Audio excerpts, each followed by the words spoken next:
My name is Talia, and I'm 26 years old. I still remember the moment everything in my family quietly fell apart just days before Thanksgiving. It started with a phone call from my mom that sounded strangely cold, the kind of voice people use when they've already made a decision about you. I was standing in my apartment kitchen, staring at the grocery list I had been making for the trip home, when she said something that made my heart drop. My mom said, "You won't be at Thanksgiving this year. Your sister's new husband thinks you'd ruin the vibe." For a few seconds, I thought I had misheard her. Ruin the vibe? I asked her what she meant, but she just sighed, like she was tired of the conversation before it even started. She told me that my sister's new husband, Ethan, felt uncomfortable around me, and that since this was his first Thanksgiving with the family, they didn't want drama. Drama? I barely even knew the guy. I had met him exactly twice, once at their rushed wedding dinner, and once at a short family brunch where he barely spoke to me. Still, somehow I had already become the problem. I stood there, gripping my phone while my mom kept explaining things, as if it were perfectly reasonable to uninvite your own daughter from a holiday. She said it would only be this year, and that maybe next year things would feel different. But what hurt the most wasn't even the excuse. It was how easily everyone seemed to agree with it. My sister hadn't called me. My dad hadn't called me. It was like they had all quietly decided I didn't belong at the table anymore.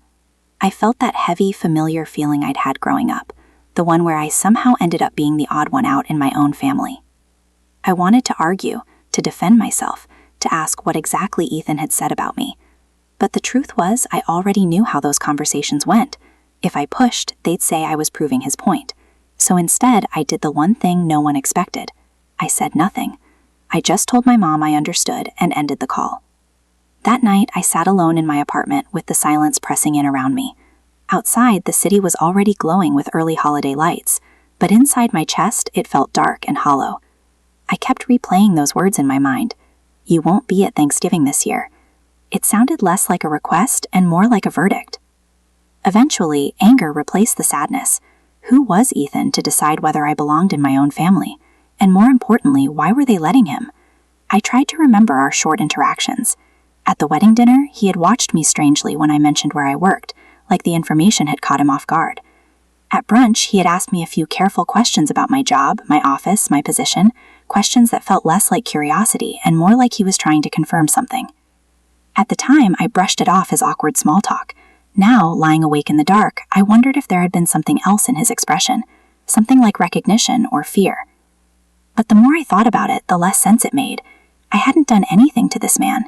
I didn't even know him well enough to offend him. By midnight, I had convinced myself to stop caring. If my family didn't want me there, fine. I'd make my own plans for Thanksgiving. I'd cook something simple, maybe watch movies, maybe even take a short trip somewhere quiet. I told myself I was okay with it, but deep down, the rejection still stung like a fresh bruise. The next morning, I went to work determined to push the whole thing out of my mind. My office building downtown was already buzzing when I walked in. The usual morning rush of employees, ringing phones, and the smell of coffee drifting through the halls. Work had always been the one place where things felt steady and predictable. I liked that. I liked being someone people relied on instead of someone they excluded. I had just settled at my desk and opened my laptop when my assistant knocked lightly on the door. She looked a little confused. "Talia," she said carefully, "there's a man in reception asking for you. He says it's urgent." I frowned. I wasn't expecting any meetings that morning. "Did he give a name?" I asked. She nodded slowly. "Ethan." My stomach tightened instantly. What was my sister's husband doing here? For a moment, I wondered if something had happened to my sister or my parents, but my assistant didn't look worried, just puzzled. I stood up, smoothed my jacket, and walked out toward reception, my thoughts racing with questions. When I turned the corner and saw him standing there, he looked nothing like the calm, polite guy I had met at the wedding. He looked tense, almost panicked. The second his eyes landed on me, his face went pale, like he had just seen a ghost. For a split second, neither of us moved. Then suddenly, everything exploded at once. His chair scraped loudly against the floor as he shot to his feet, staring at me with wide, terrified eyes. And right there in the middle of my office reception area, with employees turning to watch in confusion, he started screaming. Because the moment Ethan saw me standing in the reception area of my office, his entire body froze, like he had just walked into a nightmare he never expected to see. For a second, the whole room went silent, except for the faint humming of computers and the distant ringing of phones. Then suddenly, his chair screeched backward as he jumped to his feet, staring at me with wide, panicked eyes. And right there, in front of my staff and half the people waiting in the lobby, he started screaming because he had just realized exactly who I was. No, this can't be right, he muttered first, shaking his head as if he were trying to wake himself up from a bad dream. But when I stepped a little closer, confused and trying to understand what was happening, his panic only grew worse. You work here? He blurted out, his voice cracking. I frowned. Yes, I do. Why are you here? The receptionist, my assistant, and several employees were staring between us, clearly sensing something strange unfolding. Ethan looked around the office lobby again, noticing the company logo on the wall, the security badges, the staff quietly watching us.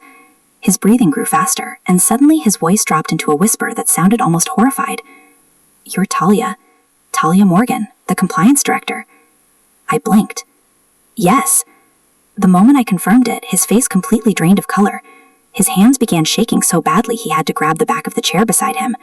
And then he said the one sentence that made the entire situation make sense.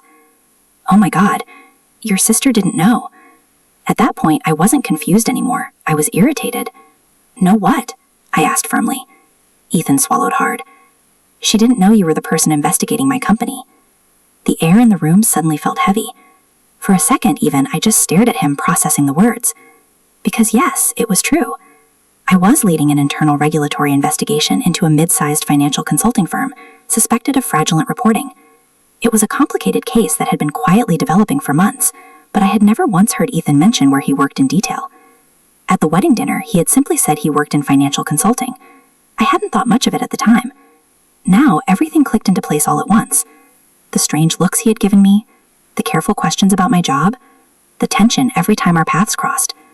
Ethan ran both hands through his hair in complete panic. When I saw your name at the wedding guest list, I thought it was just a coincidence, he said quickly, his words tumbling over each other. But then I saw you again at brunch, and I started worrying. I asked your sister what you did, and she said you worked in corporate compliance, but she didn't know details. I thought if you came around the family too much, you might figure out where I worked. I crossed my arms slowly, letting him keep talking. So, you told my family I'd ruined the vibe at Thanksgiving? I asked. He looked ashamed, but nodded. I just needed distance. If you started asking questions, if you connected the company name, I could lose everything. The irony of the situation was almost unbelievable. My own family had cut me off from Thanksgiving because my sister's new husband was afraid I might accidentally discover something illegal he was involved in. But what Ethan didn't realize yet was the part that truly terrified him. I looked him straight in the eyes and said calmly, Ethan, the investigation already connected the dots last week. His face completely collapsed. What? Your company name came up in a financial audit. We've already pulled the records. He looked like the ground had disappeared beneath his feet. His voice dropped into a desperate whisper. You're going to report it? I didn't answer immediately. I simply studied him. The man who had convinced my own family to exclude me just to protect himself? The man who thought pushing me away would stop the truth from catching up with him? Finally, I spoke. That depends on what the records show, I said evenly. But I suggest you start preparing for some very serious questions. At that moment, Ethan looked less like a confident new husband, and more like a man realizing the consequences of his choices were already closing in. He had come to my office that morning hoping to confirm whether he was the same Talia he feared.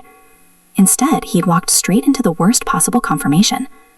After a long silence, he nodded weakly, muttered a quiet apology, and walked out of the lobby, looking like someone heading toward a storm he couldn't escape. The moment the doors closed behind him, my assistant turned to me slowly with wide eyes. Do I even want to know what that was about? She asked. I exhaled and shook my head with a faint smile. Not today. But later that evening, sitting alone again in my apartment, I thought about the strange twist of fate. My family believed I was the one who had ruined Thanksgiving. But the truth was, the only reason Ethan was afraid of me was because he already knew what he had done. And sometimes the truth has a way of showing up exactly where people least expect.